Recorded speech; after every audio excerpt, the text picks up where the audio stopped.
Hello guys, good evening po.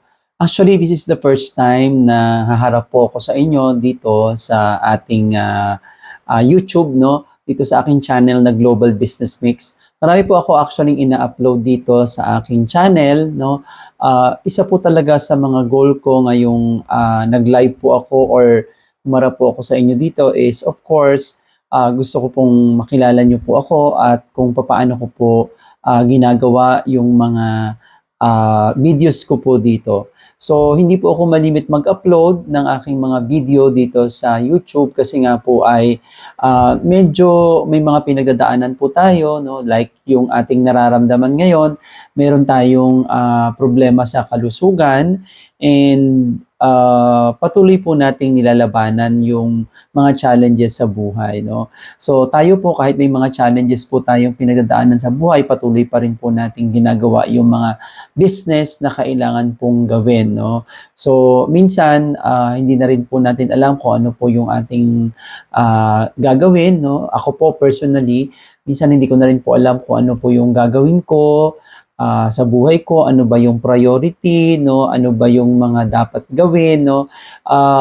I think simula po ngayon siguro I will share my personal experience simula po nung ako ay nag-umpisa na nagnegosyo, nag-fail, dumaan po sa maraming mga scams, mga cryptocurrency companies, no? So, ikukwento po natin lahat yan dito sa ating YouTube channel. So, medyo lang po ngayon, kakapalan na po natin ang ating mukha dahil tayo po honestly ay hindi po nagpapakita ng mukha dito sa YouTube kasi nga medyo nag-aalangan po tayo.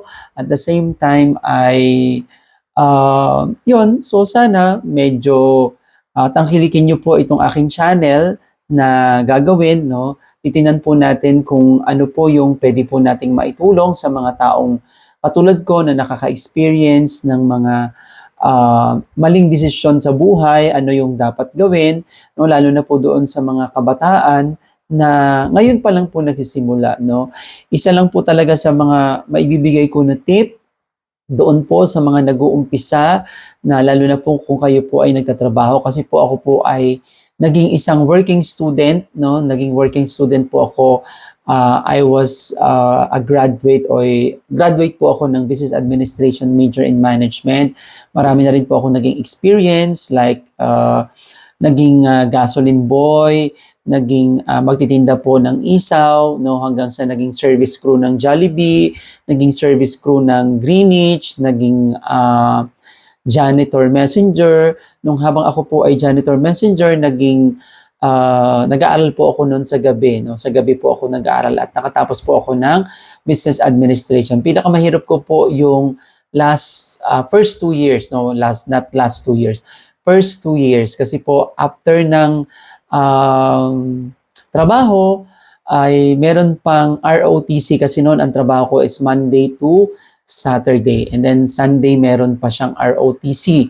So medyo mahirap 'yon, no? Kasi maglalaba ka pa, and I'm very thankful na doon po sa kaibigan ko, not kaibigan, no?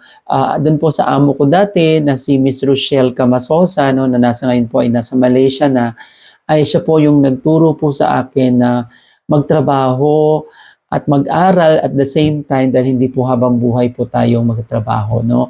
So, noon po, naging manager din po ako ng Mang Inasal for 1 year and 7 months, no? Ako po yung nag-open po kami sa SM South Mall, and then nag-open din po sa Pure Gold San Pablo, pero close na po yung Mang Inasal po na yon. So ako po, actually, nandito po ako ngayon sa bahay namin. And hopefully dito po ako mag-vlog, no? Kung meron po kayong questions, i-comment nyo lang po below, or kung ano po yung gusto nyong katanungan, no? Marami po akong pwedeng i-share po sa inyo sa mga experience ko tungkol sa buhay, no? Ano po yung mga pinagdaanan ko, ano yung pwede nyong mapulot na aral, ano yung mga health concern, travel, no? Kasi po naka-travel na rin po tayo in more than 12 countries. Ano yung mga negosyo na pwede po nating pasukin no, na nagpaunlad po sa buhay natin, nagpabagsak po sa buhay natin, at the same time ay nagbigay sa atin ng frustrations, ng inspirations, no.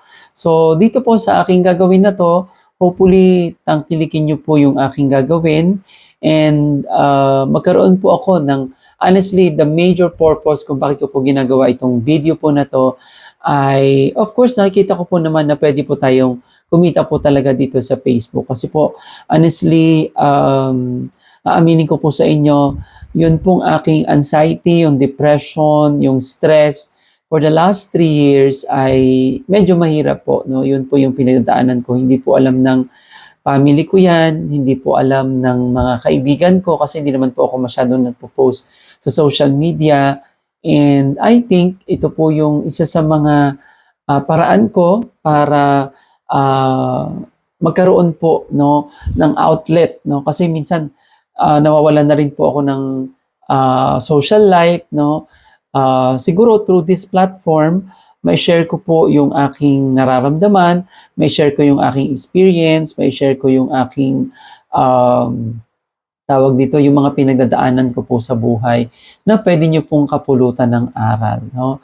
So, don't forget to subscribe to my to this YouTube channel. At kung meron man po akong business na ipinopromote po dito sa aking YouTube, sana po ay suportahan nyo din po. And nandyan naman po yung aking Facebook channel, may mga pages po ako dyan.